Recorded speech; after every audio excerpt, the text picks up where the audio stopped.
السلام عليكم. لا تنسوا الاعجاب بالفيديو والاشتراك في القناة تشجيعا لنا لنستمر بنشر المزيد ان شاء الله. الله اسمع حضرتك ايه بقى؟ محمد علي. ما شاء الله. طموحك ايه بقى؟ ان شاء الله. طب بقى انت قالوا لك حاجه كده، شهرتك ايه؟ الهندي. انت مصري ولا هندي؟ لا الهند. طب اشمعنى هندي يعني؟ دي انا اتشهرت كده. لا بس انت الغي بقى هندي دي. انت هتكون ظابط ان شاء الله. بإذن الله. في ظابط اسمه هندي؟ يعني افرض انت ظابط حلو وسافرناك بره، هتبقى اسمك هندي؟ اسمك محمد صح ولا ايه؟ تمام. طب انت بقى تنصح ايه الشباب اللي ما عندهمش طموح؟ بص، لازم يكون عندك طموح في حياتك. ليه بقى؟ انت لو ما عندكش طموح هتعيش ليه؟ صح. انت بقى عند حضرتك زي ما بيلفوا كده؟ يعني تمام. بتلف يعني وبتاع. هو اسبوع خميس وجمعه بس. خميس وجمعة وتفضل تلف.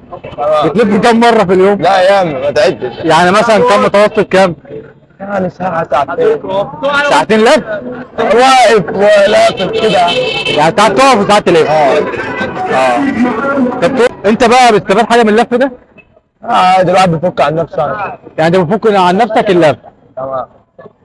بتفك عن نفسك الصلاه. والصلاة. تمام.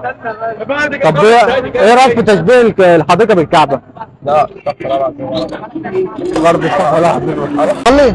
الحمد لله. طب تقول ايه بقى لو ما تصليش؟ لا ما الصلاه ده فرض. بتصلي يعني؟ اكيد. بتصلي الجمعة؟ يعني